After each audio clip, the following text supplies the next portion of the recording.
Maybe I should divorce Evelyn and marry Maya instead, my husband said, and the whole rooftop lounge burst into laughter.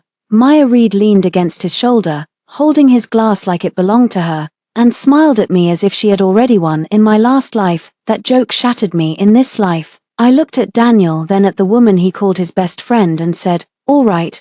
The laughter died so quickly that I could hear the ice crack inside Daniel's drink. He blinked. "What?" I took off my wedding ring and placed it beside his champagne glass. "You said divorce." I said, "I agree. Maybe I should divorce Evelyn and marry Maya instead," my husband said, and the whole rooftop lounge burst into laughter. Maya Reed leaned against his shoulder, holding his glass like it belonged to her, and smiled at me as if she had already won in my last life. That joke shattered me in this life. I looked at Daniel, then at the woman he called his best friend, and said, "All right." The laughter died so quickly that I could hear the ice crack inside Daniel's drink.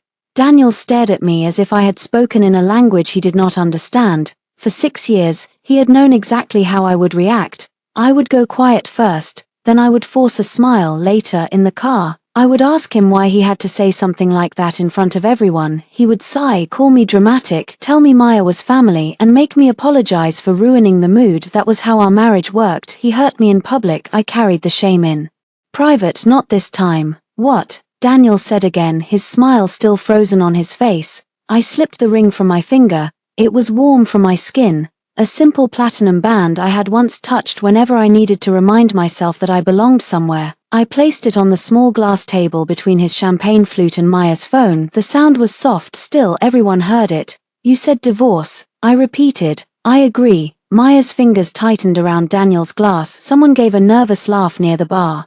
"Come on, Evie, it was just a joke." I turned my head slightly. It was Ryan, one of Daniel's friends from his firm in my last life. He had toasted Daniel and Maya's wedding 2 years after my funeral. I remembered his speech. He had called Maya the woman who had been there all along. At the time, I had no body left to stand up and leave. Now I did. "A joke is supposed to be funny," I said. Daniel set his glass down too hard. Champagne spilled over the rim and onto his hand. "Evelyn, don't do this." "Do what?" "Make a scene." I almost laughed. He had invited 40 people to our anniversary party, stood under gold lights with his arm around another woman, and told them he should divorce me.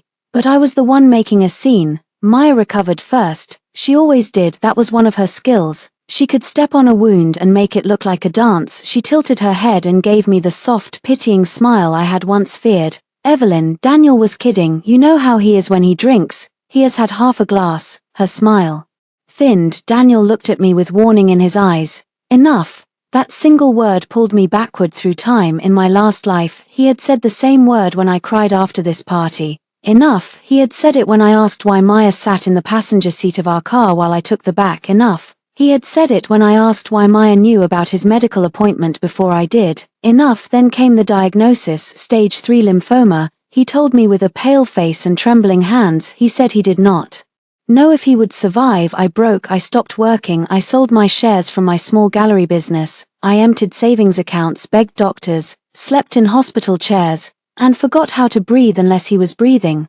Then, one night when he told me he could not live with the pain anymore, I believed him. I believed love meant following him into darkness. But after I died, Daniel lived. He lived because he had already been accepted into a private treatment program. He lived because Maya had signed documents I never saw. He lived because he had never planned to die with me. 6 months after my funeral, he married her.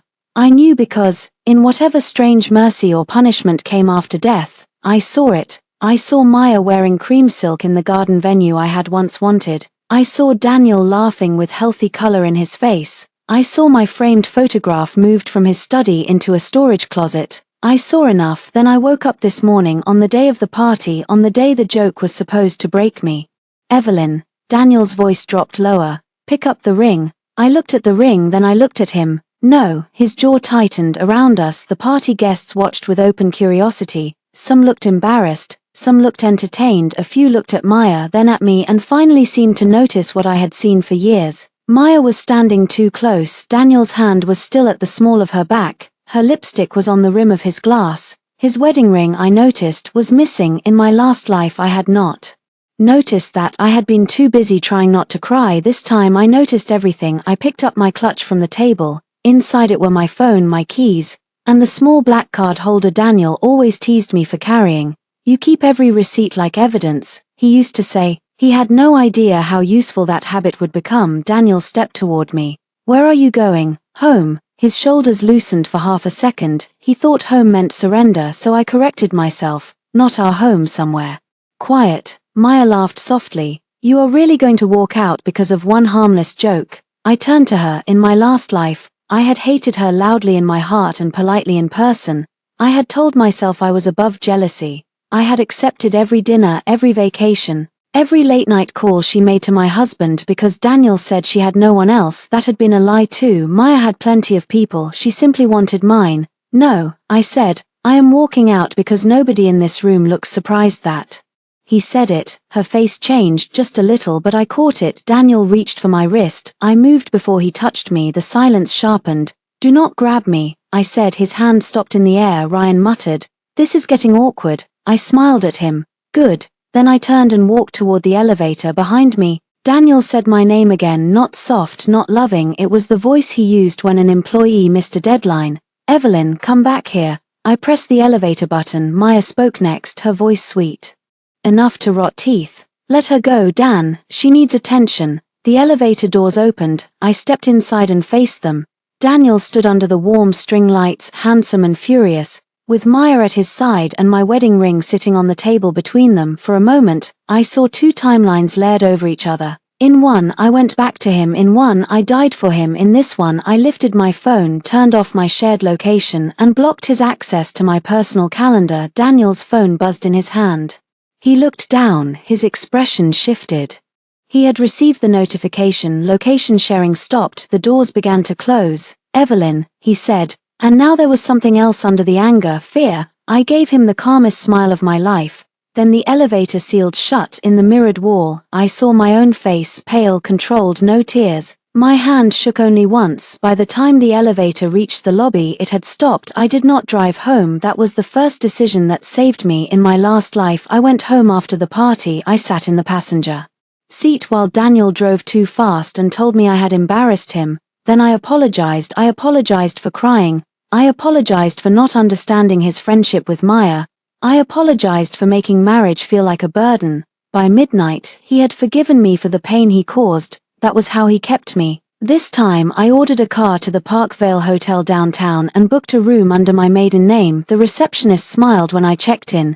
Just one night, Ms. Whitmore. I almost said yes. Then I saw my bare ring finger resting on the counter. 3, I said. Possibly more. The room was small, clean, and quiet. No framed wedding photo on the dresser, no Daniel's jacket over the chair, no Maya calling at midnight because she had anxiety and only Daniel knew how to calm her down. I locked the door and placed the chain across it. Only then did I breathe. My phone had 43 missed calls before 11, 27 from Daniel, 6 from Maya, 4 from Ryan, 3 from Daniel's mother. The rest were from people at the party who suddenly wanted to know whether I was okay. They had not wanted to know while they were laughing. I turned the phone face down. The silence felt strange, not peaceful yet, just unfamiliar. I sat on the edge of the bed and opened the banking app. My thumb knew the pattern before my mind caught up. 6 years of marriage had trained me to check balances, cover Daniel's sudden expenses, move money between accounts, and smooth over gaps before he noticed them. Our shared household account had been funded mostly by me for the past 2 years. Daniel earned more on paper. People believed that. He made sure they believed that. But his money moved in strange directions: investment losses, private consulting costs, gifts for clients, emergency transfers he explained only after they were done. In my last life I learned too late where some of that money went: Maya's rent, Maya's credit card, Maya's medical insurance, Maya's consulting fees. I downloaded statements from the last 18 months and saved them to a cloud folder Daniel could not access. Then I changed passwords on my personal email, banking, storage, and phone account. Every small action felt like lifting a stone off my chest. At 11:38 p.m. a message appeared. Daniel, open the door. I know you are not at home. I stared at the words. In the past, a message like that would have made my stomach twist. Now I only wondered which friend had told him I left in a hired car. A second message came. Daniel, do not turn this into something bigger than it is. I typed nothing. Third message. Daniel, Maya is crying because you made her feel like a homewrecker.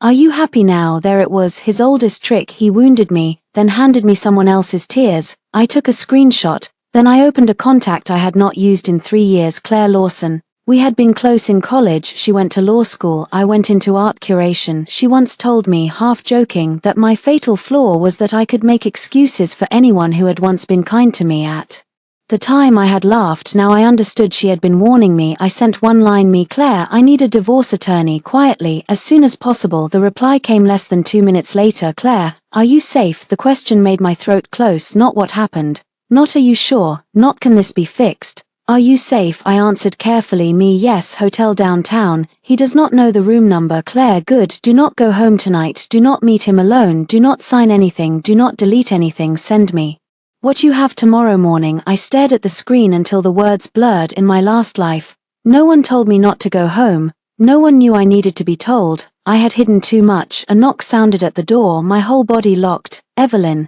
Daniel's voice came through the wood. Open the door. For one wild second, time folded again. I was back in the hospital hallway. Daniel pale in a wheelchair. Maya standing behind him with red eyes. His mother gripping my arm and whispering, if you leave him now, everyone will know what kind of woman you are. The knock came again. Evelyn, I know you are in there. I stood very slowly. The peephole showed Daniel in his party suit, tie loosened, hair slightly messy, handsome, angry, still playing wounded husband for any camera in the hall.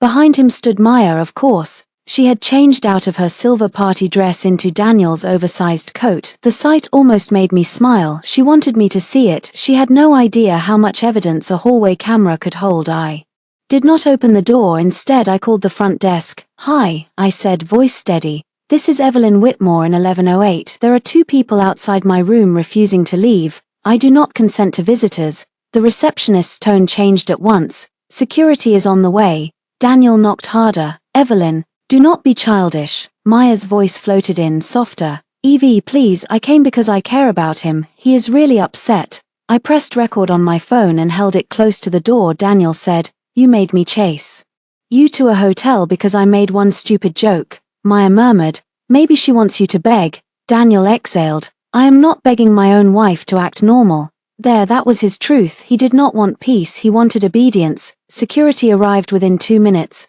I watched through the peephole as 2 uniformed guards approached. Sir, the guest has requested privacy. Daniel straightened. I am her husband. She has not authorized you to enter. Maya crossed her arms. This is ridiculous. Daniel looked at the door. For 1 second his expression cracked, not with love, with disbelief. He had expected me to fold when I did not. He leaned close enough for me to hear him clearly. You will regret this tomorrow. I saved the recording, then I sent it to Claire. Her reply came immediately. Claire, perfect. Keep everything perfect. It was a strange word for the collapse of a marriage, but I understood. For the first time, Daniel was not the only one building a version of the story. I was building mine. After security escorted them away, I sat at the desk and opened my calendar.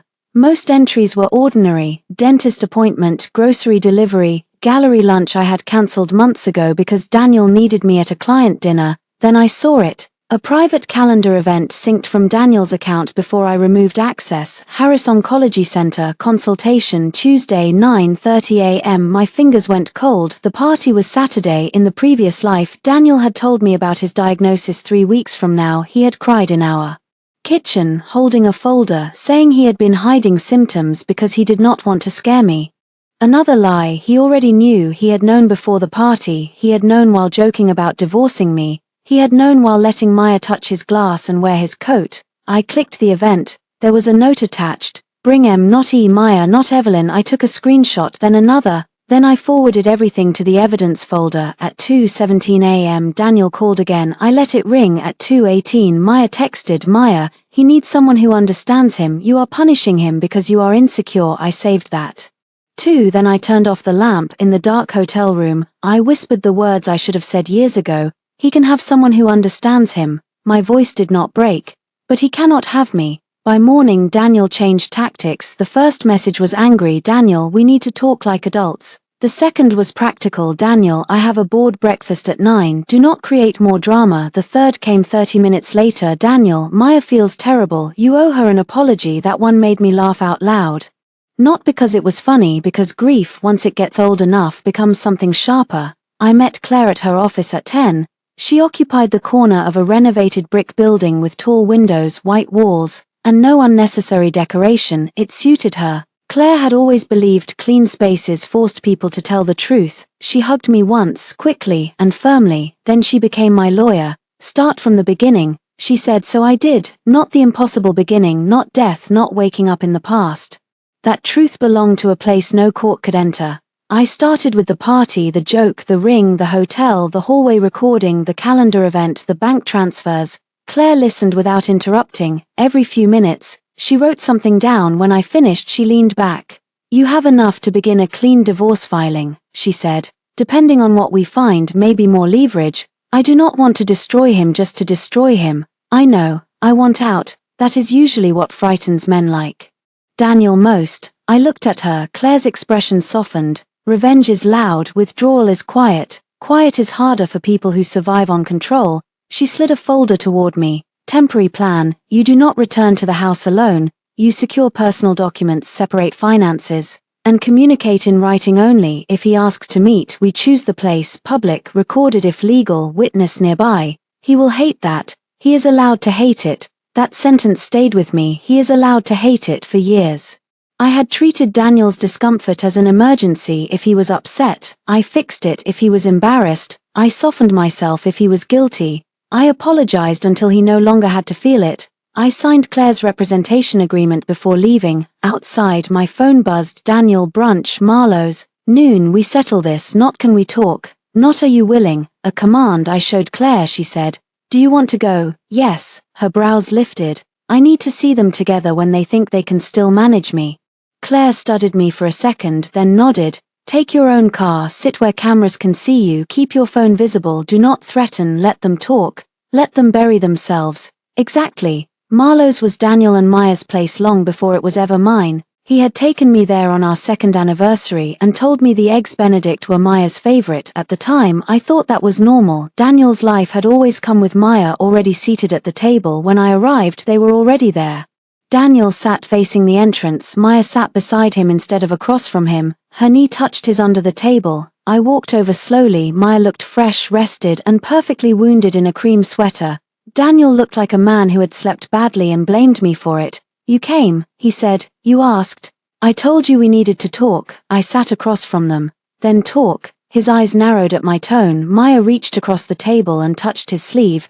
Dan, let me start. I almost smiled. She could not help herself. Evelyn, she said, turning to me with practiced softness. Last night got out of hand. I know you and I have had tension, but I never wanted to come between you two. You were leaning on my husband while he joked about divorcing me to marry you. Color touched her cheeks. That is not fair. No, it was not. Daniel leaned forward. Enough with the word games. You humiliated me. I looked at him. At your party. Our party. Really, because the cake said, to Daniel and the people who love him. Not happy anniversary. Not my name, not our marriage, just you. He looked away first. Maya's mouth tightened. I had noticed the cake in both lives. In the first it had hurt. In this one, it became evidence of a pattern. Small things mattered. People revealed themselves in what they forgot to include. Daniel rubbed his forehead. I did not plan the cake. Maya did. I said. Maya blinked. I turned to her. You posted it on your story 3 hours before the party. She opened her mouth then closed it. Daniel looked between us. You are checking her social media now. I am checking my own life. He laughed bitterly. Do you hear yourself? I do. A server came by. Daniel ordered coffee for himself and Maya without asking what I wanted. In my last life, I would have accepted that as habit. This time when the server looked at me, I said, just water please. Separate check. Daniel's head snapped up. Separate check. He repeated. Yes, we are married. For now. Maya's eyes flickered. Daniel lowered his voice. You are not filing for divorce. I already hired an attorney.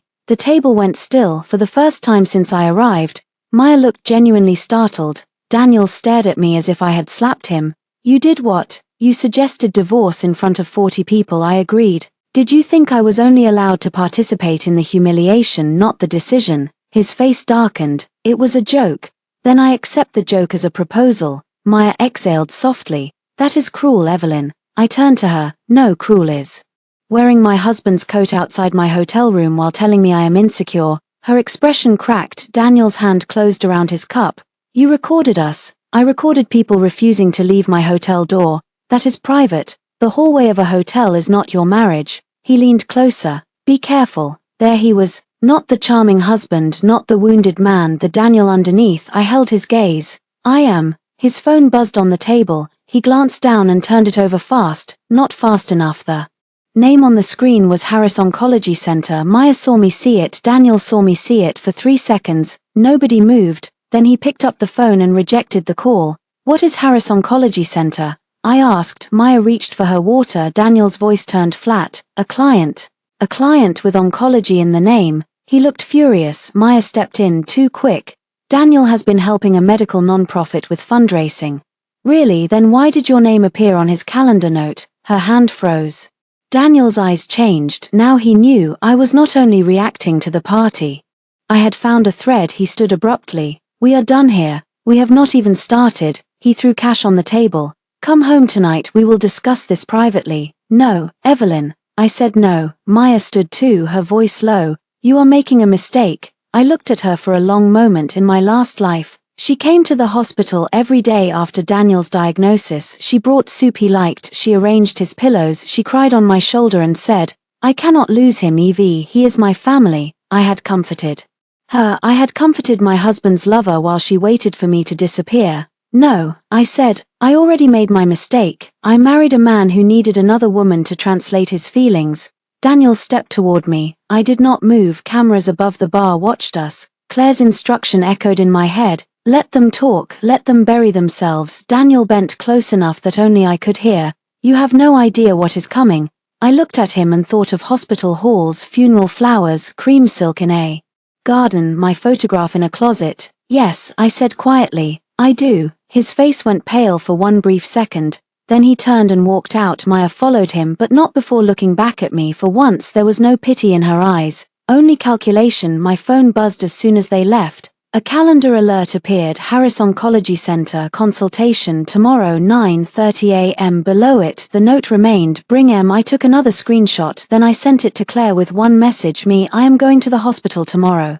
Claire replied 5 seconds later, Claire, then we go carefully. Hospitals have a smell that never changes, antiseptic, burnt coffee, fear pretending to be routine. I arrived at Harris Oncology Center at 9:05 the next morning wearing grey trousers, a white blouse, and the calmest face I owned. Claire had told me not to confront Daniel inside the clinic. We were not there for drama, we were there to confirm facts. Watch, she said over the phone before I left. Do not interfere, do not access records illegally. Do not say you are authorized if you are not. Let what is visible be visible. What if he sees me? Then you are a wife at a medical center where your husband has an appointment. That is not a crime. No, it was just sad. I sat in the waiting area with a magazine open on my lap. I did not read a word. At 9:22 Daniel walked in. Maya was beside him. She wore a navy coat and carried a folder. Daniel looked tired but not sick enough for what he would later perform in front of me. His hand rested briefly on Maya's lower back as they approached reception. Not friendly, not accidental, possessive. Daniel Carter, he said. The receptionist smiled with professional warmth. Good morning, Mr. Carter, and Ms. Reed. Maya nodded. Not Mrs. Carter, not yet. Still, the receptionist knew her. That mattered. Daniel signed something on the tablet. Maya opened the folder and handed over a form. I lifted my phone and pretended to check a message. The screen reflected them faintly. Not enough for evidence, maybe, but enough for memory. They sat 3 rows away. Daniel did not see me at first. Maya did. Her eyes met mine over the top of the folder. For 1 second, her face emptied. Then she smiled. Of course she smiled. She leaned toward Daniel and whispered something. He turned. When he saw me, anger flashed across his face first, then fear. He stood. What are you doing here? The waiting room quieted. I closed the magazine. My husband has an oncology appointment. I thought I should know. Maya stood too. You followed us. Your appointment was on a shared calendar. Daniel's mouth tightened. He had forgotten that. Men like Daniel always believed they were careful because no one had challenged them yet. He came closer, lowering his voice. This is not the place. You are right. Then leave. I looked at the folder in Maya's hand. Is she your wife now? Maya's chin lifted. I am his emergency support contact. The words landed cleanly, not because I was surprised, because she had said them in public. Daniel turned sharply. Maya, she realized. Too late. A nurse stepped into the doorway. Mr. Carter, Dr. Harris is ready. Daniel looked from me to the nurse, trapped. The nurse glanced at me. Will your wife be joining? Maya's hand tightened around the folder. Daniel opened his mouth. I waited in my last life. He told me he had not wanted me at the early appointments because he was protecting me. He said Maya went only because she was less emotional. He said he needed someone practical, someone who would not fall apart. I had believed him this time. I stood there and let him choose in front of everyone. Daniel said, no, one syllable, a whole marriage. The nurse looked slightly uncomfortable. All right, Ms. Reed then. Maya moved first. Daniel did not look at me as he followed her inside. The door closed. Something inside me went quiet, not numb, settled. I sat back down. 10 minutes later, an older woman across from me touched my arm gently. Honey, are you all right? I looked at her. She wore a soft pink scarf over her head and had kind eyes. I could have lied. Instead I said, I will be. She nodded as if that answer made sense. Sometimes that is enough for one morning. I almost cried then because kindness from a stranger felt cleaner than love from my husband. I stayed for 4 to 5 minutes. When Daniel and Maya came out, Daniel looked furious, Maya looked shaken. That interested me. If the appointment had gone exactly as they hoped, she would have looked triumphant. Daniel crossed the room fast. Outside now. I did not move. You refused to include me in your appointment, I said. There is nothing to discuss. Maya spoke quietly. Evelyn, he is sick. I looked at her. I know. Daniel flinched. You know, he said. Lymphoma. Daniel. His face lost color. Maya's eyes widened. Did you think I would not find out until you staged it properly? His voice dropped. Do not say another word. A man near the reception desk looked over. I stood. I will not discuss your private medical details in a waiting room. That would be inappropriate. The corner of Maya's mouth twitched. She understood the blade under the courtesy. Daniel grabbed my elbow, not hard enough to bruise, hard enough to remind me he believed he could. I looked down at his hand. He released me. Good, I said. Maya stepped closer to him. Dan, let it go. But he could not. Control was his reflex. You wanted to know, he said softly. Fine, I am sick. Are you happy now? There it was, the first hook. Guilt in my last life. That sentence would have dropped me to my knees. This time I did not bend. No, I said, but I am done being the last person told and the first person blamed. He stared at me. The elevator opened behind us. A doctor in a white coat stepped out and greeted another patient. Daniel straightened instantly, smoothing his expression. Public. Daniel returned like a mask snapping into place. Maya noticed too. So did I. I walked away before he could rebuild the scene. In the parking garage, my legs finally trembled. I leaned against my car and let the cold concrete air fill my lungs. I was not heartless. That was the hardest part. Daniel was sick.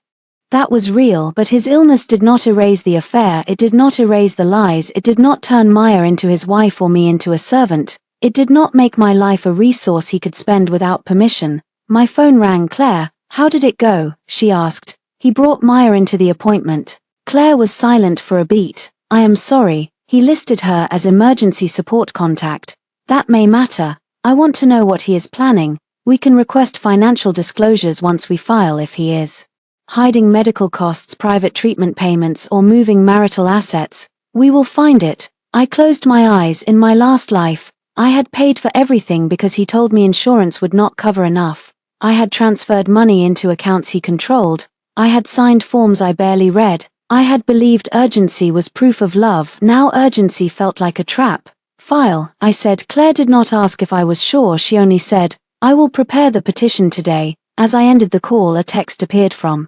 Daniel. Daniel, if you file now, everyone will know you abandoned your sick husband. I stared at it until the letters became still. Then I replied with the first message I had sent him since leaving the party. Me, everyone will know what I show them. He did not answer. Maya did. Maya, you always needed to be the victim. I saved the message. Then I drove away from the hospital without looking back. I returned to the house with Claire's paralegal, a retired police officer named Ben, and a moving company. Scheduled for exactly 90 minutes. That was Claire's idea. Do not go alone, she said. Do not stay long. Take only what is clearly yours or personal documents, clothing, work items, family belongings. Leave marital property for later division. I used to live there. I said, you still do legally. That does not make it emotionally safe. She was right. The house sat on a quiet tree-lined street in Westbridge, all pale stone and black shutters. I had chosen the curtains. I had planted the lavender by the walkway. I had arranged the books by the fireplace and selected every piece of art in the dining room. From the outside it looked like a beautiful marriage. Inside, Daniel was waiting, so was his mother. Margaret Carter stood in the foyer wearing pearls and disappointment, two things she carried equally well. "Evelyn," she said, as if I had arrived late to a dinner instead of to collect my life, "this has gone far enough." Daniel stood behind her in a dark sweater, arms crossed. He looked pale today. Deliberately, I thought. His hair was unstyled, his jaw unshaven. The performance had begun. Maya was not there. That surprised me until I saw her red scarf draped over the back of the living room chair. She had been there recently. Maybe she still was upstairs. My stomach turned once, then settled. Ben stepped in beside me. "We are here while Ms. Whitmore collects personal belongings." Margaret's mouth tightened at my maiden name. "Her name is Carter," she said. I looked at her. "Not for much longer." Daniel closed his eyes like I had struck him. "Do you have to do this in front of my mother? You brought your mother. She is worried." Margaret stepped forward. "Of course I am worried. My son is ill, and his wife is running around with lawyers because of one embarrassing party." "One embarrassing party," I repeated. "Yes. Married couples survive worse." I looked past her into the house. On the mantel was a framed photo from our wedding. Daniel was smiling at the camera. I was looking at him. That image hurt more than it should have, not because I wanted him back, because I remembered the woman in the photo. She had believed attention was love. She had believed patience was strength. She had believed being chosen once meant she would not have to fight forever to remain chosen. I walked to the mantel, took the frame down, opened the back and removed the photo. Daniel frowned. "What are you doing?" "Taking myself with me." I folded the photo carefully so only my half showed and placed it in my folder. Margaret made a sharp sound. "That is childish." "No," Ben said mildly. "That is personal property." I almost smiled. Daniel followed me as I went upstairs. "You are enjoying this," he said. I opened the closet and took out 2 suitcases. "No, you could have talked to me. I tried for years." "You cried for years. That is not talking." The words were cruel enough to feel familiar. I placed sweaters into the suitcase, then shoes, then my mother's jewelry box from the top shelf. Daniel watched like every item was an accusation. When I reached for the file box under my side of the bed, he moved too quickly. "I need that." I looked at him. "My personal documents. There are house papers in there." "Then Claire can discuss them with your attorney." "I do not have an attorney." "You should." His face tightened. Inside the box were my birth certificate, passport, old tax returns, gallery contracts, insurance statements, and copies of bank transfers I had printed during the first year of marriage because I thought organization would save us from arguments. I had not known it would save me from lies. Daniel sat on the edge of the bed. His voice changed, soft now, dangerously soft. "Evie, I am scared." My hands paused on the file box. There it was, the voice from the last life, the voice that had pulled me back every time I reached the door. I looked at him. His eyes were damp. Maybe truly, maybe not. Daniel had real feelings. That was what made him dangerous. He could feel fear, guilt, desire, affection, and selfishness all at once. Then choose whichever one served him best. "I know," I said. He reached for my hand. I stepped back. Pain flashed across his face. "I have cancer." "I know. I may die." "Then you should spend your time honestly." He stared. Downstairs, Margaret called my name. Daniel lowered his voice. "If you leave now, you will never forgive yourself." In the last life, that sentence would have worked. In this life, I saw what sat beneath it. Not love, a demand that I carry the guilt he had earned. "I already know what it feels like not to forgive myself," I said. "I will survive it." He went still for a moment. I thought I had said too much. Then Maya appeared in the bedroom doorway. She wore leggings, no makeup, and the expression of a woman caught in a room that was not hers. My room, my bed behind Daniel, my closet open, my life half packed. She recovered quickly, crossing her arms. "I came to bring him to his appointment." I looked at Daniel. He looked away. I nodded slowly. "Of course." Maya stepped into the room. "You should not be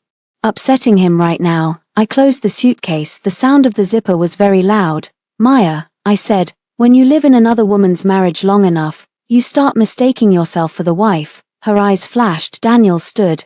"Do not speak to her that way." I laughed once. I could not help it. There it was, the whole marriage in one sentence. I could be humiliated, excluded, lied to, and replaced, but Maya must not be spoken to sharply. I pulled the suitcase upright. "Thank you for making this easier." Daniel looked genuinely confused. I walked past them downstairs. Margaret stood by the dining table with a stack of envelopes. What are these? She demanded. I recognized them immediately. Household account notices. Daniel must have checked this morning. I closed the automatic transfers from my personal account. I said. Margaret blinked. You what? I will continue paying my legally required share until the divorce settlement, nothing more. Daniel came down behind me. You cut off the household account. I stopped funding expenses you refused to explain. Margaret's face reddened. My son is sick. Yes, and you are counting money. I counted it when I paid Maya's rent by accident. Silence. Daniel's head snapped toward me. Maya froze halfway down the stairs. Margaret looked confused. What does that mean? I opened my folder and removed one printed transfer record. I placed it on the dining table. $3,000 monthly from Daniel's consulting account into a property management company. Same company listed on Maya's lease. The consulting account was replenished from our household account twice. My money went in, her rent came out. Maya reached the bottom step. That is not true. Then you will enjoy proving that. Daniel's voice was low. Evelyn, stop. No. Margaret picked up the paper, her eyes moved across the lines for the first time since I had known her. She had nothing to say. I turned to Ben. I am done. He nodded and picked up the second suitcase. Daniel followed me to the door. You think paperwork makes you strong, he said. I paused with my hand on the knob. No, I said. Paperwork makes it harder for you to rewrite me. His face twisted. Outside, the lavender by the walkway moved in the wind. I had planted it because Daniel once said the house needed something soft near the entrance. I got into the car and did not look back until we reached the corner. In the side mirror, Daniel stood on the porch. Maya was behind him. Margaret stood in the doorway holding the transfer record. For the first time, they did not look like a family. They looked like people trying to decide who would be blamed first. Owen Reed found me in the parking lot of Claire's office 2 days later. I recognized him from old photos before I recognized his face. Maya had a younger brother she rarely mentioned unless it helped her look generous. In her stories, Owen was troubled, unreliable, always asking for help. In my last life I met him once at Daniel and Maya's wedding. He had stood alone near the bar watching his sister dance with my widower husband. Now he leaned against a dented blue pickup truck wearing a canvas jacket and the expression of a man who had debated leaving 3 times and stayed anyway. Evelyn Whitmore, he asked. I stopped several feet away. Yes, I am Owen Reed, Maya's brother. I know who you are. He swallowed. I need to talk to you. Then you can talk to my attorney. He looked at the office building, then back at me. Probably better. That was the first thing he said that made me trust him a little. Claire brought him into a conference room and placed a recorder on the table with his consent. Owen kept rubbing his palms on his jeans. I am not here because I am a good person, he said. Claire did not smile. Why are you here? Because my sister is not a good person either, and I am tired of being used as her excuse. I sat very still. Owen looked at me. Maya told everyone Daniel was her best friend. That part was true once they grew up together, but it stopped being just friendship before you married him. The room sharpened. Claire asked, do you have evidence? I have some old messages, not romantic at first, but enough, then worse after. Why keep them? He gave a humorless laugh. Because Maya asked me to fix her old phone 2 years ago. I saw things. She told me if I said anything, she would tell our mother I was using again. I was not. But she knew our mother would believe her. I thought of Maya's soft voice at brunch. You always needed to be the victim. Projection, I was learning, was one of her favorite forms of confession. Owen pulled a flash drive from his pocket. Claire did not touch it immediately. What is on that? Screenshots, a few voice memos she sent me when she was drunk. Photos of Daniel leaving her apartment, dates, also something about a treatment deposit. My pulse changed. Claire accepted the drive with a gloved evidence sleeve from her drawer. She was that kind of lawyer, prepared for the truth to arrive dirty. Why now? She asked. Owen looked at the table. Because Daniel is sick. Maya thinks this is finally her chance, she said. Once the sympathy money starts moving, she will be the one managing his care. She said Evelyn is too emotional and will sign anything if Daniel looks weak enough. My hands went cold, not with shock, with recognition. In my last life, I had signed everything. Claire's face remained calm, but her pen stopped moving. Did she say what kind of documents? Medical authorization, financial power forms, something about temporary transfer access. I do not know the details. I only know she was angry because he had not gotten Evelyn to sign yet. I looked at Claire. She looked back. A whole conversation passed between us. File faster. Secure everything. Do not meet Daniel alone. Owen rubbed his jaw. I am not saying Daniel is innocent. He is not. But Maya plans things, she always has. Did Daniel know? I asked. Owen met my eyes. Yes, the word was quiet, it still hit like a slap. He knew what she wanted. I asked. He liked it, maybe not all of it, but enough. He liked having you as the wife and Maya as the person who understood him. He told Maya you were good for stability. My throat tightened. Stability, not love, not partner, not home, a foundation under someone else's dream. Claire asked Owen several more questions. He answered carefully, sometimes saying he did not know. That made him more credible, not less. When he left, he paused at the door. For what it is worth, he said, I am sorry. I nodded. I did not absolve him, I did not need to. After he left, Claire inserted the drive into an offline computer. We watched in silence. Messages appeared first. Maya, she is sweet, but she does not know you like I do. Daniel, Evelyn is safe. You are dangerous. Maya, you married safe. Daniel, I know. That exchange was dated 3 months after our wedding. I pressed my hand flat against the table. Another. Daniel, she is asking about the weekend. Maya, tell her I had a panic attack, she will feel guilty. Daniel, you are evil. Maya, you love it. Daniel, sometimes. Claire glanced at me. Do you need a break? No, my voice sounded unlike mine. A photo opened next. Daniel outside Maya's apartment building at 1:12 a.m. wearing the coat I bought him for Christmas. Then another 6 months later, then another from the week before our 5th anniversary. Not a mistake, not a recent lapse, a second marriage growing inside the first. Then came a voice memo. Maya's voice filled the room, loose with alcohol. He is going to tell her soon, not everything obviously, just enough cancer to make her useful. God, that sounds awful, but you know Daniel, he cannot handle paperwork when he is scared. Evelyn can, Evelyn will, she will sell a kidney if he cries. Right. Owen's voice in the recording said, Maya, that is messed up. Maya laughed. Relax, she likes suffering, it gives her purpose. Claire stopped the recording. The room seemed to tilt for a moment. I saw my previous self in a hospital bathroom, washing Daniel's blood from a towel, telling my reflection that love was not supposed to be easy. She likes suffering. No, I had liked being needed. There was a difference. One was sickness, the other was a hunger. Daniel learned to feed with poison. Claire closed the file. This changes things. Yes, we still use it carefully. Some of this may not be admissible depending on how it was obtained, but it points us toward records we can request properly. I understand. Do you? I looked at her. Claire's eyes softened.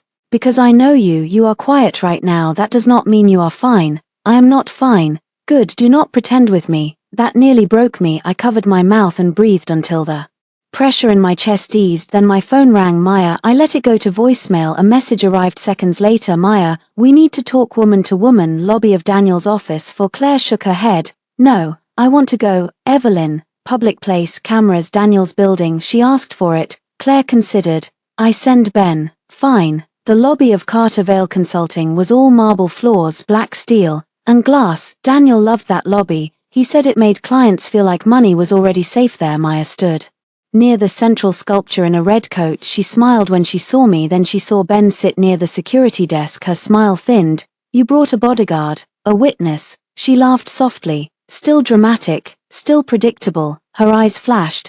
Daniel is under enough stress. You need to stop digging. Why? Because you are hurting him. No, I said, I am hurting your plan. The red in her cheeks deepened. People moved around us, office workers, clients, a security guard who looked bored but alert. Maya stepped closer. You think he will choose you because you found some messages? I looked at her carefully. That was when I realized something important. Maya still thought this was a competition. She thought I wanted Daniel to choose me. In my last life she would have been right, not now. Maya, I said almost gently, I do not want him. For the first time she looked uncertain. You are lying. No, that is why you are scared. Her mouth parted. You built your whole victory around taking him from me. I continued. But what happens if I let him go and only keep the receipts? Her eyes shifted toward the security cameras. There it was, fear, small but real. She recovered with a smile.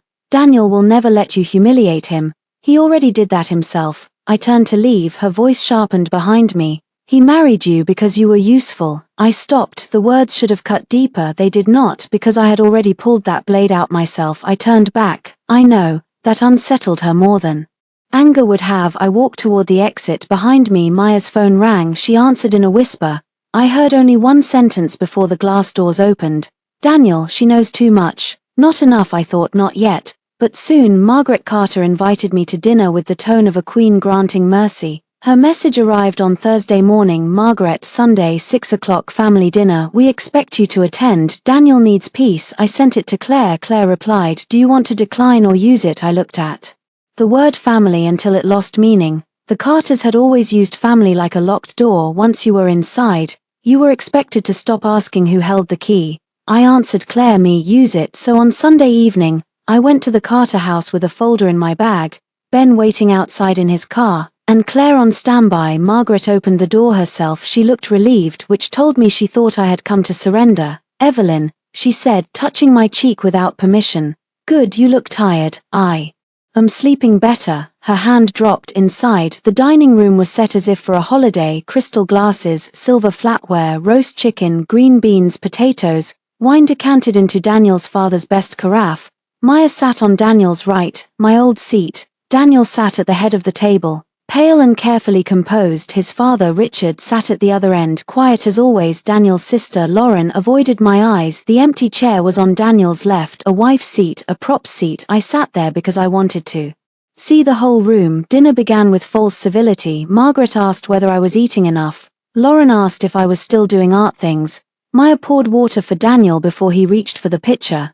Daniel let her. Richard watched that. Good. I waited through soup, salad, and 3 attempts to discuss neutral topics. Then Margaret set down her fork. Enough, she said. We all know why we are here. Daniel sighed. Mom, no Daniel, someone needs to speak plainly. She turned to me. My son is ill. Whatever happened between you two, this is not the time for pride. I placed my napkin on my lap. What do you think happened between us? Margaret frowned. Do not be difficult. Be specific. Maya's fork paused. Margaret's mouth tightened. Daniel made an insensitive joke. You overreacted. Then you involved lawyers while he is facing the hardest battle of his life. Daniel lowered his eyes at exactly the right moment. Maya touched his wrist. Richard looked at that too. I said, did Daniel tell you he brought Maya to his oncology appointment instead of me? Margaret waved a hand. Maya has always been like family. No, I said, she is not family. She is his emergency support contact. The room went silent. Lauren looked at Daniel. Richard sat back slowly. Margaret blinked. What? Maya said. That is private medical information. I opened my folder and removed a copy of the form Claire had obtained through Daniel's voluntary disclosure after filing. His attorney had sent it without understanding its emotional weight. I placed it in the center of the table. No diagnosis details, I said. Just the contact page. Margaret reached for it. Daniel snapped. Mom, do not. She froze. Richard picked it up instead. His eyes moved across the page. Maya read emergency support contact, authorized care companion, relationship, partner. Richard's jaw hardened. Margaret whispered, partner. Daniel's face drained. Maya spoke quickly. It is a medical term. It does not mean romantic partner. I looked at her. Then why not? Right friend. She opened her mouth. Nothing came out. Daniel pushed back from the table.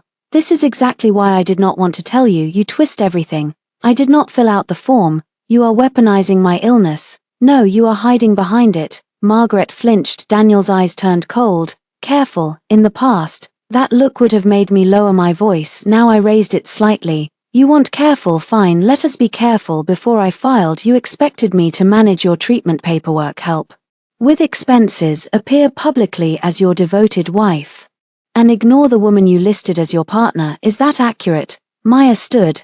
This is disgusting. Sit down, Richard said. Everyone looked at him. Richard Carter rarely spoke in family arguments. He had built a manufacturing company by knowing when silence gave him more power than words. But now his gaze was fixed on Daniel. Is it true? He asked. Daniel looked furious. Dad, this is between me and Evelyn. No, Richard said. You brought it to my table. Margaret pressed a hand to her chest. Daniel, why would you write partner? Daniel rubbed his temples. Because Maya was the one helping me through the first appointments. I would have helped, I said. He looked at me with sudden, raw anger. You would have fallen apart. There it was, the justification, the one he used in my last life. Maya looked down, but I saw relief in her face. He had chosen the line they had rehearsed. I leaned back. So you excluded your wife because you assumed she would be emotional, but you planned to ask that same wife to manage your finances and public image once you needed her. His silence answered. Lauren whispered. Daniel. Maya snapped. He was trying to survive. So was I. The words left my mouth before I planned them. The room shifted. Daniel looked at me sharply. I held his gaze. He did not know exactly what I meant, but some part of him heard the depth under it and recoiled. Margaret began to cry, quietly at first, then with anger. Evelyn, if you leave him now, people will say you abandoned a sick man. I turned to her. People said many things when I stayed too. She frowned. What does that mean? It means I am done letting fear of gossip decide whether I get to have a life. Maya laughed bitterly. You are making yourself sound noble. No, I said, I am making myself unavailable. Daniel stood so fast his chair scraped the floor. Enough. That word again. I looked at him and felt nothing move inside me, not fear, not longing, just recognition. No, I said, that word does not work on me anymore. Richard still held the emergency contact form. He looked at Maya. How long? She went pale. Excuse me, how long have you and my son been involved? Margaret gasped. Daniel slammed his hand on the table. Do not answer that. Richard's face darkened. Then you answer. Daniel said nothing. Maya's eyes filled with tears. I love him. The sentence landed like a dropped glass. Margaret covered her mouth. Lauren whispered, oh my God. Daniel turned toward Maya, horrified, not because she had lied, because she had told the truth too. Early, I stood. My chair moved back without a sound because I lifted it carefully. I had learned that from years of leaving rooms quietly. This dinner was useful, I said. Daniel looked at me. Evelyn. I picked up my folder. No, you wanted everyone to see a wife refusing to support her sick husband. Now they have seen a husband asking his wife to support his lover's place in his life. Maya's tears vanished. You planned this. No, I said. You did. I walked to the foyer. Daniel followed me behind us. Margaret was crying harder. Richard was asking Maya a question she was not answering. Lauren sounded like she was calling someone, maybe her husband, maybe reality. Daniel caught up near the door but did not touch me. You think you won? He asked. I looked at him. His face was pale. His eyes were bright with anger and something like panic. For 1 second I saw the sick man, the scared man, the man I had once loved enough to abandon myself. Then I saw the husband who had written another woman as partner. I think I finally stopped losing, I said. Outside, Ben's car headlights turned on. Daniel looked past me and saw him, his mouth twisted. You are afraid of me now. I considered that. No, I said, I am careful with you. That hurt him more. Good. I stepped out into the cold night. Behind me, Daniel's family dinner continued without its sacrifice. The treatment agreement surfaced on a rainy Wednesday morning. Claire called at 8:12 a.m. Come in, she said, and eat first if you can. That was how I knew it was bad.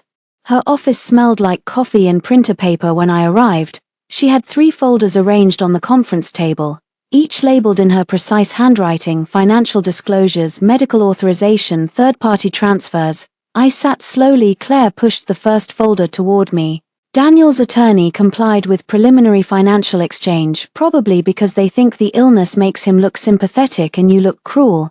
Does it? To people who do not read documents, maybe. She opened the folder. The consulting account paid a private treatment deposit of $40,000 3 weeks before the party. My fingers curled around the edge of the table. 3 weeks before the party, before the joke, before the hallway, before the brunch, before all of his guilt messages. He knew, I said. Yes, I knew he knew, but seeing it, I know. Claire slid a page toward me. The transfer had Daniel's name attached. The receiving account belonged to Northstar Clinical Access, a private medical coordination firm. Another page showed a second transfer. This one came from a company registered to Maya, Reed Lifestyle Management. I stared at the name. Maya has a company, a shell from what I can tell, small business registration, vague consulting purpose, minimal legitimate activity, but it received money from Daniel's consulting account, then paid part of his treatment coordination fee. I felt the pieces lock into place. In the previous life, Daniel told me treatment options were limited and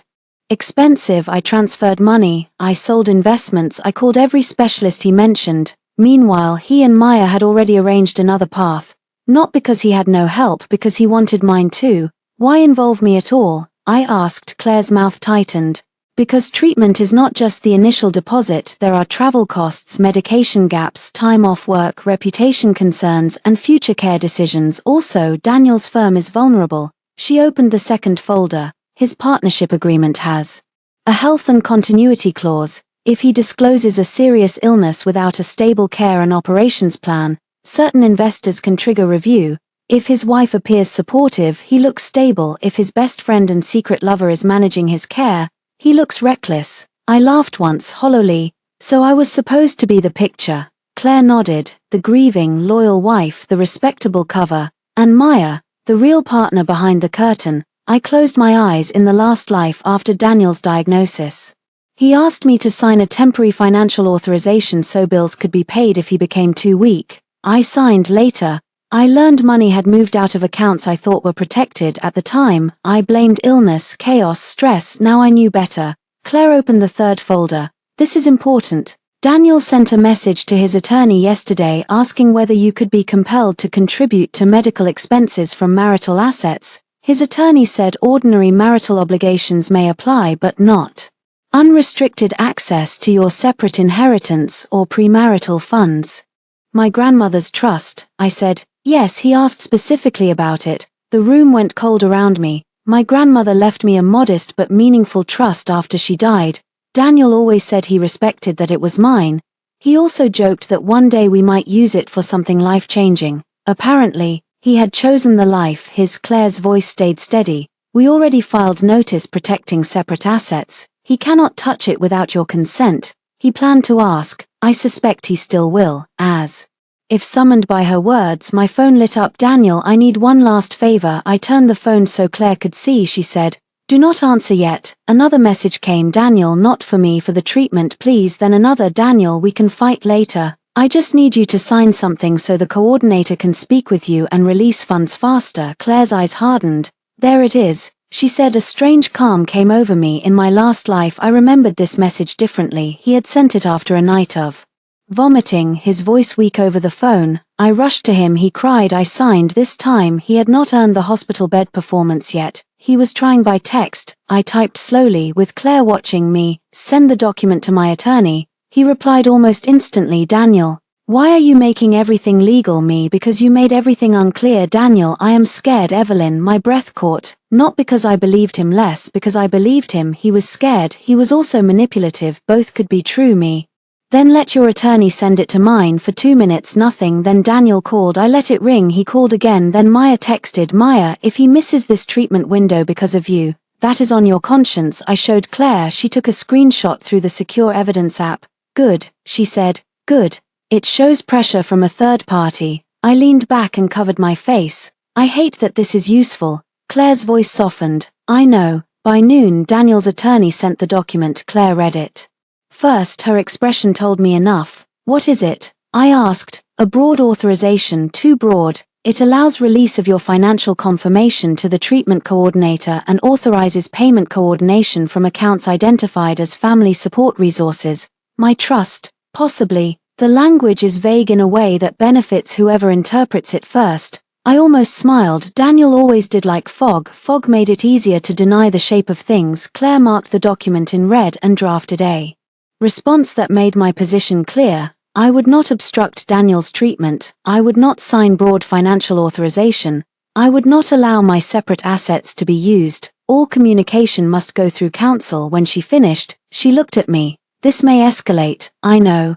Daniel will likely accuse you of trying to kill him. My stomach tightened. In the previous life, I had died because I could not survive the idea of losing him. Now he might accuse me of endangering him because I refused to be used. The cruelty of it was almost elegant. I am not responsible for his treatment, I said, testing the words. Claire nodded. Again, I am not responsible for his treatment. Again, I am not responsible for his treatment. The third time my voice did not shake. That evening Daniel sent a voice message. I almost deleted it, then I remembered. Keep everything. His voice was hoarse. Evie, I do not know who you are becoming. The woman I married would never do this. She would not hide behind lawyers while I am dealing with cancer. I know I hurt you. Fine, I admit that. But Maya has been here because you left. You created space. And now you are punishing me because someone else stood in it. I listened once, then again, not because I missed him, because I wanted to catch every lie. You created space. No. He had built a room for Maya inside our marriage and blamed me for opening the door. The message continued.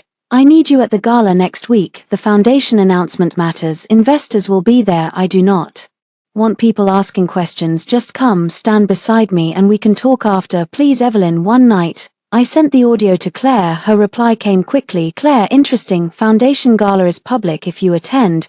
We control the risk and the narrative. Me, Are you suggesting I go, Claire? I am suggesting he just invited you onto a stage. I looked out the hotel window at the rain blurring the city lights. In my last life, I stood beside Daniel at events until my face hurt from smiling. I made him look stable, loyal, loved. This time if I stood beside him, it would not be as his wife, it would be as the witness he underestimated. I typed back me, then let us prepare. Daniel sent flowers the next morning, white roses, my wedding flowers. The card said, I remember who we are. I left them at the front desk. The next day he sent soup from the restaurant where we had our first date. I gave it to Ben, who smelled it and said, rich people apologize with broth. For the first time all week I laughed. By Friday Daniel changed tactics again. Daniel, the gala is tomorrow. I need an answer. Me, I will attend. 3 dots appeared, disappeared, appeared again. Daniel, thank you. Me, I will arrive separately. Daniel, Evelyn. Me, I will not stand beside Maya. Daniel, she is part of the foundation committee. Of course she was. In my last life, the gala had been one of the last events I attended before Daniel announced his diagnosis publicly. Maya organized the donor wall.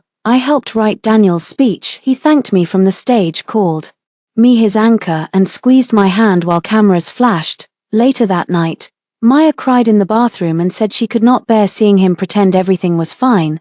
I comforted her. The memory made my jaw tighten. This time, I spent the day at Claire's office. The evidence package was not a dramatic revenge board with red string and photographs. Real consequences looked far less cinematic. They looked like folders, timestamps, disclosures, certified records, and careful wording. Claire had organized everything into 3 categories. First, the affair pattern, messages from Owen's drive, building entry logs obtained through proper channels from Daniel's office visits to Maya's consulting suite, and public social media posts showing them together on dates Daniel had told me he was traveling for work. Second, financial misconduct, transfers routed through Daniel's consulting account, reimbursements pulled from the household account, and payments tied to Maya's rent and business. Third, medical deception, appointment dates, the private treatment deposit, Maya listed as partner and authorized care companion, and Daniel's request for my broad financial authorization after already securing private coordination. This is not about shaming a sick man, Claire said. That is the line they will use. This is about consent, financial pressure, and misrepresentation. I know, do you? I looked at her. She held my gaze.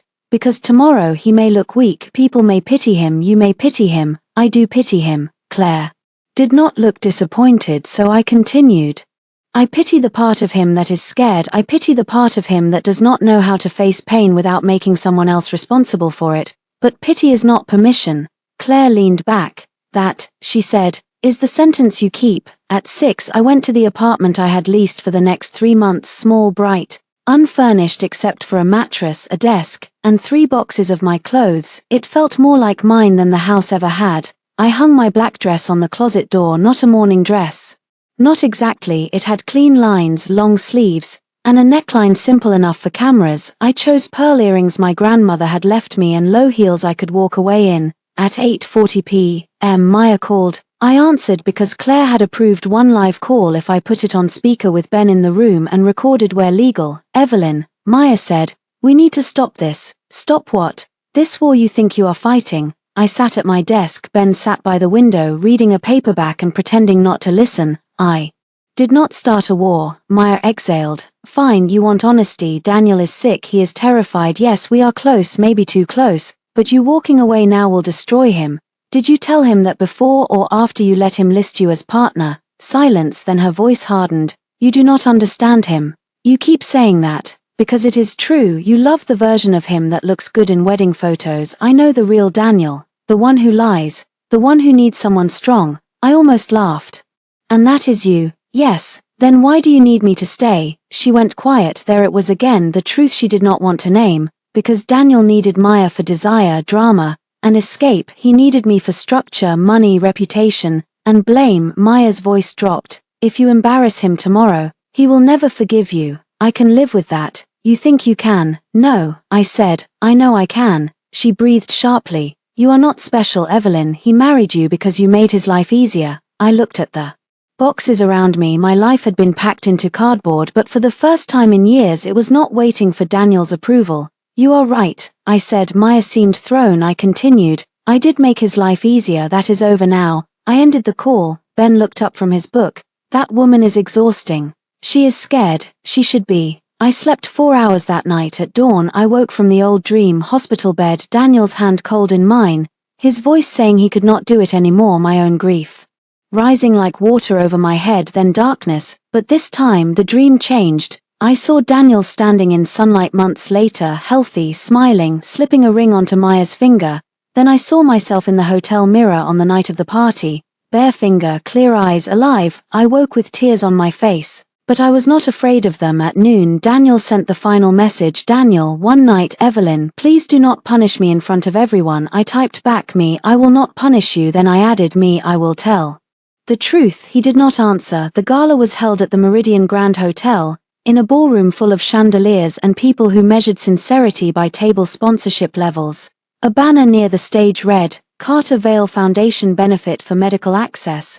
I stood at the entrance and read the words twice. Medical access, how polished lies could look when printed on linen. Daniel saw me before Maya did. He wore a black tuxedo. He looked thinner under the lights, his face carefully pale. The effect was powerful.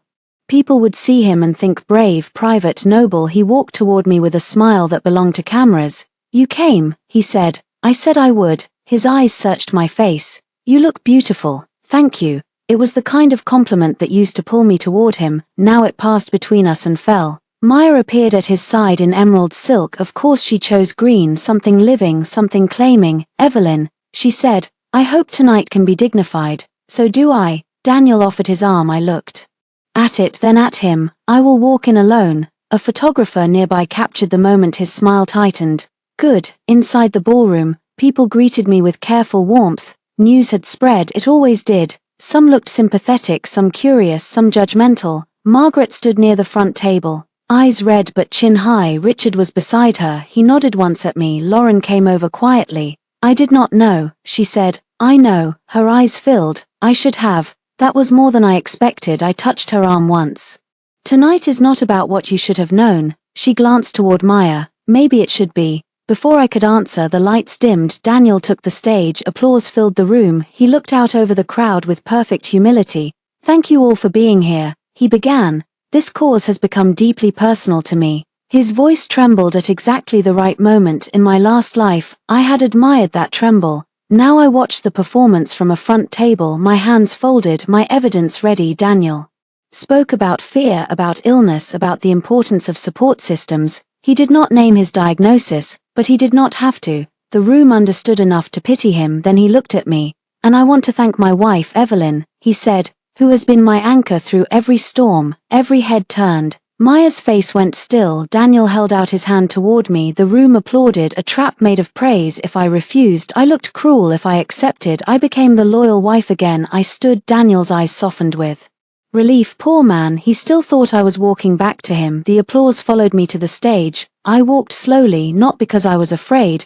but because I wanted every camera in the room to understand I was not being dragged, rushed, or surprised. Daniel kept his hand extended. I did not take it. Instead, I stepped to the second microphone. A ripple moved through the ballroom. Daniel's smile flickered. Evelyn, he said softly, still facing the crowd, I just wanted to thank you. I looked at him. For what? The microphone carried my voice farther than I intended. The room quieted. Daniel's eyes warned me. I turned to the audience. My husband is right about one thing, I said. Support matters, especially when illness, fear, money, and family become tangled together. Daniel's face tightened. Maya moved near the side of the stage. Claire stood by the ballroom entrance, phone in hand, calm as winter. I continued. I believed that for years. I believed marriage meant standing beside someone even when it hurt. I believed loyalty meant silence. I believed being useful was the same as being loved. No one moved. Daniel whispered, Stop. I did not look at him. Recently, Daniel publicly joked that he should divorce me and marry Maya Reed instead. A murmur passed through the crowd. Maya's mouth opened. Daniel reached toward the microphone, but I shifted slightly. It was dismissed as a joke, I said. But jokes are often rehearsals for truths people are too cowardly to say plainly. The screen behind us changed, not dramatically, no flashing headlines. Just the first image Claire's technician had cued with legal caution. A photo from the party, Daniel with his arm around Maya, my wedding ring on the table, then a copy of the medical contact form, Maya Reed, relationship partner. The ballroom went silent. Daniel turned to the screen, his face drained. I heard Margaret gasp from the front table. I said, "This is not about a sick man having support, this is about a husband excluding his wife, naming another woman as partner and later asking that wife to appear publicly as his anchor." Maya stepped forward. "This is private." Her voice cracked through the room. I turned to her. "You stood beside him in public. You do not get to become private only when the label is visible." A few people murmured. Daniel moved close to me, speaking through his teeth. "You are making a mistake you cannot undo." I looked at him then. "No, Daniel, I am undoing one." The screen changed again. Bank transfers, dates, amounts, a simple chart showing household funds, Daniel's consulting account, and payments connected to Maya's rent and company. A man at the second table leaned toward his wife and whispered something. Richard Carter stood slowly. Daniel saw him and panicked. "Those documents are misleading," he said into his microphone. I nodded. "Then your attorney may correct them in court." That sentence landed hard. Court, not gossip, not emotion, evidence. Maya's face twisted. "You are punishing him because he did not love you enough." I looked at her with something almost like pity. "Maya, he did not love either of us enough to be honest." For the first time all night, she had no answer. The screen changed a final time. Not the most intimate messages. Claire had warned against that. "We did not need cruelty, we needed pattern." "Daniel, Evelyn is safe." "You are dangerous." "Maya, you married safe." "Daniel, I know." The room breathed in at once. I heard Lauren say, "Daniel," from the front table, not loudly, just broken. Daniel stared at the message as if he had never expected words to survive him. I turned back to the audience. "I filed for divorce because my marriage ended long before I knew it. I will not discuss Daniel's private diagnosis beyond what he has chosen to imply publicly. I will not interfere with his treatment, but I will not allow illness to be used as a weapon to extract money, silence, or public loyalty from me." The words were clean, Claire's words, partly mine now. Daniel gripped the podium. "Evelyn, please." That was the first please he had said in public in my last life. It might have saved him. "Not now," Maya suddenly shouted. "She is lying." Every head turned. Her face was red, eyes bright with fury. "She has always hated that Daniel and I were close. She is jealous. She is twisting everything because she cannot stand that he needs me." A voice from the side of the ballroom said, "No, Maya." Owen stepped forward. Maya froze. Daniel looked like the floor had opened under him. Owen wore a dark suit that did not quite fit and held himself like a man expecting a blow. He looked at his sister, then at the crowd. "I gave Evelyn's attorney records because my sister and Daniel were involved for years," he said. "Before the diagnosis, before this divorce, before most of you started feeling sorry for him." Maya's face went white. "Owen," she whispered. He did not stop. "She told me Evelyn would sign anything if Daniel looked sick enough." She said Evelyn liked suffering because it made her feel useful. A sound moved through the room. "Disgust has a different texture than surprise. It is colder." Daniel stepped away from the podium. "This is insane." Richard Carter's voice cut through the ballroom. "Is it true?" Daniel turned toward his father. "Dad, not here." Richard did not move. "Is it true?" Daniel looked at Maya. That was his mistake. Everyone saw it. Margaret stood, one hand over her mouth. Maya began to cry. "I loved him," a woman near the front muttered. Apparently not quietly. "Under different circumstances I might have laughed, but I was too tired. The stage lights were hot, my hands were cold." Across the ballroom, phones were out despite the event staff trying to stop them. Daniel's world, so carefully arranged, was slipping into the hands of everyone he had performed for. I did not need to do more. That was the lesson I had learned. A controlled truth does not have to scream. It only has to stand where lies expected silence. I stepped away from the microphone. Daniel caught my arm, this time not hard, desperate. "Evie," he said, voice breaking. "Please, I am sick." I looked down at his hand. He released me. "Yes," I said quietly, "and I hope you get treatment." His eyes filled. I continued, "But you do not get to use my love as medicine after poisoning it." His face crumpled for 1 second. I saw the man I married, not the villain, not the patient, just Daniel. Terrified that consequences had arrived wearing my face. Then Maya rushed onto the stage. "You ruined everything," she cried at me. Owen moved as if to stop her, but I lifted one hand. Maya stopped inches away, shaking. I said, "No, I stopped cleaning it up." Claire reached the stage steps. "Evelyn," she said. I nodded. It was time to leave. Behind me, the ballroom erupted. Questions, whispers, Daniel's name, Maya's sobs, Richard demanding his son step down from the foundation announcement until the board reviewed the matter. Daniel called after me once, "Evelyn." I did not turn. In the hallway outside the ballroom, the sound dulled behind heavy doors. Claire walked beside me. You did well, she said. I leaned against the wall and breathed. My hands began to shake.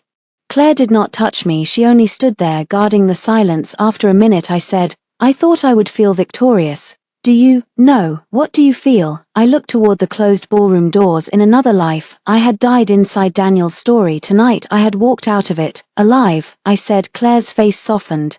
That is better. Daniel disappeared from public view for 6 days after the gala. His firm released a statement about privacy, health, and internal review. The foundation postponed its campaign launch. Several donors withdrew quietly. Richard stepped in as interim chair of the family trust connected to Daniel's medical fundraising initiative, which was a polite way of saying he no longer trusted his son to touch the money. Maya's company website vanished overnight. Owen sent one message through Claire. Owen, my mother knows it is bad here, but I do not regret telling the truth. I asked Claire to tell him I hoped he stayed safe. That was all. I did not celebrate. People imagine revenge as fire. Mine felt more like turning off lights in rooms I no longer planned to enter. Daniel tried calling every day. I did not answer. Then, on the 7th morning, Claire forwarded a request from his attorney. Daniel wanted a private settlement conference before the first divorce hearing. Claire's note was simple. Claire, we can refuse. We can also attend with safeguards. I chose to attend, not for him, for closure, though I hated that word. Closure sounded too soft for what had happened. I did not need a ribbon tied around the wound. I needed to see that the door was truly locked from my side. The meeting took place in a courthouse mediation room with beige walls and a table scarred by other people's endings. Daniel arrived late. He looked thinner, not staged this time. His suit hung a little loose, and there were shadows under his eyes. For a moment, grief moved through me with old habits. Then he looked at me and said, "Are you satisfied?" The grief folded itself away. Claire sat beside me. Daniel's attorney, a tired-looking man named Patrick, rubbed his forehead before anyone spoke. "No," I said. Satisfaction was never the point. Daniel laughed quietly. "You humiliated me in front of everyone I know. You introduced the subject of divorce in front of everyone you know. That was a joke. Your affair was not," Patrick said. "Let us stay focused." Daniel ignored him. "You think Maya and I planned some grand conspiracy. We did not. It got complicated." I almost admired the phrase, complicated, a soft blanket thrown over betrayal. Claire opened her folder. "We are prepared to discuss asset division, spousal obligations, and the medical authorization issue." Daniel looked at me instead. "I am starting treatment next week. I hope it works." The answer seemed to hurt him. Maybe he wanted anger. Maybe anger would prove I still belonged to the emotional weather of his life. "I am scared," he said. The room quieted. I believed him again. That was the terrible thing. I believed his fear every time. I believed the tremor in his voice, the hollowness under his eyes, the way illness had stripped arrogance from his posture. But belief was not surrender. "I know," I said. "You used to hold my hand when I was scared. I used to think that meant you would not use that hand to push me under." He flinched. Patrick looked down. Daniel's voice lowered. "Maya is gone." I looked at him. "She left. She said she could not handle the media attention. Her family is furious. Owen will not speak to her. My father froze any foundation access. She said everything became too ugly. There was no satisfaction in hearing it. Maya had loved winning, not Daniel, not enough to lose with him." "I am sorry," I said. Daniel stared. "Are you?" "Yes, being abandoned hurts." His face twisted. "Do not do that." "Do what?" "Sound kind while you destroy me." There it was again. If I was not available for his use, even kindness became cruelty. Claire interrupted. "Daniel, the settlement." He leaned forward. "I will agree to the divorce if Evelyn attends one treatment session with me." "No," Claire said immediately. Daniel's eyes stayed on me. "Not as my wife, as I do not know, as someone who knows me." I felt the old pull, the treatment room, the plastic chair, the smell of saline, his hand searching for mine. In the last life, I had lived in those rooms until my world shrank to blood counts and whispered prayers. I had poured myself into saving him, and he had let me, while Maya waited with paperwork and promises. "I know you," I said. His face opened slightly, hopeful despite himself. Then I finished. "That is why I will not go." His eyes shut. Patrick began discussing terms. Daniel barely listened. The settlement was cleaner than I expected because Daniel had less leverage than he thought. He wanted the scandal contained. His firm wanted it contained. His family wanted it contained. Claire knew that and pressed calmly. I kept the trust, I kept my premarital investments. The house would be sold unless Daniel bought out my share within 90 days. The household account discrepancies would be offset in settlement, no spousal support either way, medical costs remained his responsibility, communications would go through attorneys except for emergencies related to shared property. By the time we finished, Daniel looked emptied out. Patrick stepped into the hall to make a call. Claire went with him to review language. Daniel and I were alone for less than 1 minute. He used it. "Did you ever love me?" he asked. The question was so unfair that I almost smiled. "Yes," he swallowed. "I loved you so much I mistook losing myself for proof." His eyes reddened. "I did love you, Daniel. That is not the part one regret most. What do you regret?" I looked at the beige wall, the scratched table, his hand resting inches from mine. "I regret believing love required my disappearance." He covered his face for a moment. He cried without performance, quiet, ugly, real. I let him, then he whispered, "I did not think you would actually leave." I know, that was the heart of it. Not that he did not know I hurt. Not that he did not know Maya hurt me. Not that he did not know the joke was cruel, the forms insulting, the affair real. He knew. He simply believed my pain would never matter more to me than he did. Claire returned. I stood. Daniel reached out, then stopped himself before touching me. "Evelyn."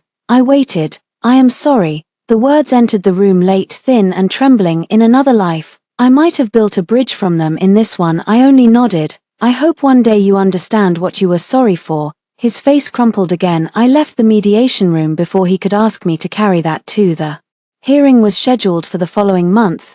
Daniel's health declined during the first rounds of treatment. I knew because Margaret wrote to me once. Not cruelly this time, "Margaret, he is having a hard week. I know I have no right to ask anything from you. I only wanted you to know he finally told us the truth." I stared at the message for a long time, then I wrote back, I hope he recovers. I also hope your family lets the truth remain true." She replied with one sentence, "Margaret, I am sorry for asking you to disappear." That apology mattered more than Daniel's in a way I did not expect. Not because it fixed anything, because recognition is a kind of witness. On the day of the final hearing, Daniel arrived alone, no Maya, no mother holding his arm, no crowd, just him, thinner, pale and quiet. Outside the courtroom, he walked toward me. Claire shifted slightly, but I shook my head. Daniel stopped an arm's length away.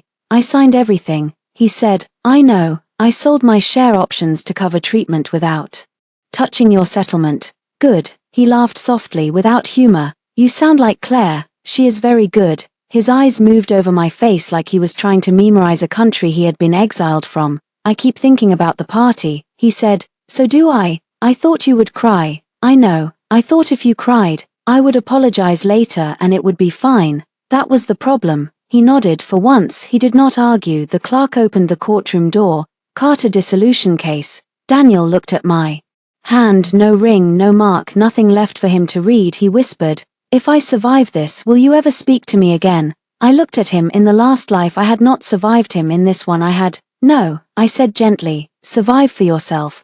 Then I walked into the courtroom first. The divorce took 17 minutes. 6 years of marriage ended in less time than Daniel used to spend choosing wine for clients. The judge reviewed the settlement, asked standard questions, and looked at each of us over reading glasses. "Mrs. Carter, do you enter this agreement voluntarily?" I stood. "My legal name is Evelyn Whitmore," I said. A small pause, then the judge nodded. "Ms. Whitmore, do you enter this agreement voluntarily?" "Yes." "Do you believe the marriage is irretrievably broken?" I looked once at Daniel. He was staring down at the table. "Yes," I said. The word did not shake. Daniel answered his questions quietly. No performance, no last-minute plea, no dramatic collapse. Just a man sitting in the ruins of what he thought would always hold. When the judge signed, I expected thunder inside me. Instead there was a click, a lock opening outside the courthouse. Claire hugged me. This time I hugged back. "You are free," she said. I looked up at the pale sky. Free sounded too large to understand all at once, so I started smaller. "I need coffee." Claire laughed. "That too." Daniel came out while we were standing near the steps. He held a folder in one hand. His wedding ring was gone. For a moment, the three of us stood in an awkward triangle. Then Claire said, "I will give you a minute," and moved just far enough to remain present. Daniel noticed. A sad smile crossed his face. "Still careful." "Yes, I deserve that." I did not answer. He looked older than he had at the party. Illness did some of it, consequences did the rest. "Maya called," he said. I said nothing. "She wants to talk." She says we both lost everything because of you. I almost laughed. Did you? He looked confused. Lose everything? I asked. His expression shifted. He understood then. He had lost reputation, comfort, control, money, and the version of himself reflected in my devotion. But not everything. He was alive, he had treatment, he had family who, damaged as they were, still wanted him to become honest. He had himself. If he ever decided that was enough to take responsibility. No, he said quietly, not everything. Then start there. His eyes filled again, but he did not step closer. Evelyn, he said, in another life, do you think we could have been happy? The question moved through me like cold water. In another life, he had no idea how cruelly accurate that was. I thought of the woman I had been, the woman who followed him into grief, the woman who died believing love required proof beyond life itself. Then I thought of waking up, the ring on the table, the elevator doors closing, my own voice saying yes to divorce and no to disappearing. In another life, I said, I loved you enough to die for you. He went completely still. I smiled faintly. In this one, I learned to live for myself. I walked away before he could ask what I meant. The house sold 2 months later. Daniel did not buy out my share. He could not after treatment costs, legal fees, and the firm's internal penalties. I walked through the rooms one last time before closing. The lavender outside had grown wild. Inside, the house echoed. The dining room was empty, the mantel bare. The closet no longer divided into his and mine. In the bedroom, sunlight fell across the floor where I had once packed under Daniel's stare and Maya's stolen confidence. I did not cry. I thought I might. Instead, I opened all the windows. Air moved through the house, carrying dust and the faint scent of lavender. On the kitchen counter, I left the keys in an envelope for the realtor. Then I took one final thing from my bag, the wedding photo, the one I had folded so only my half remained. I looked at the younger Evelyn in the picture. Her eyes were turned toward Daniel, full of belief. For a while I hated her. I thought she had been weak, foolish, blind. Now I understood. She had loved with the tools she had. I had better ones now. I tore the photo gently in half, not in anger, in release. His half went into the trash. Mine went into my bag, not because I wanted to keep the marriage, because I wanted to remember the woman who survived loving the wrong person. 3 months after the divorce, I reopened my professional life, not with a grand comeback, not with headlines, not with a billionaire waiting in the doorway to prove I was desirable. I began with a small gallery space on Mercer Street, white walls, uneven floors, and windows that caught afternoon light beautifully. The first exhibition was called after the ending. Claire came opening night in a red suit and scared 2 art critics into behaving kindly. Ben came too, pretending he understood abstract painting and asking if one canvas was supposed to look like a tax audit. Lauren visited quietly near closing. She stood in front of a painting of a black table, a silver ring, and an open elevator. I know what this is, she said. Yes, she swallowed.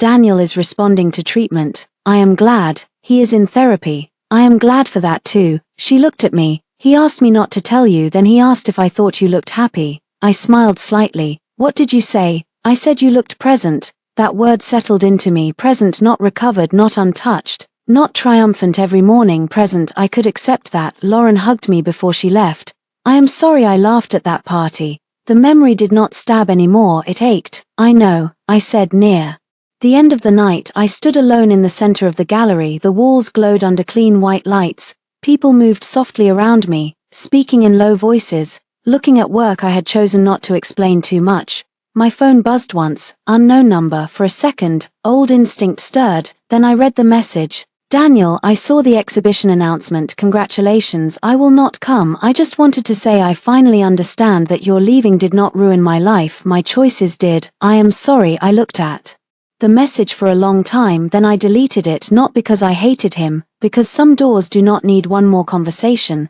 Claire appeared beside me with 2 glasses of sparkling water.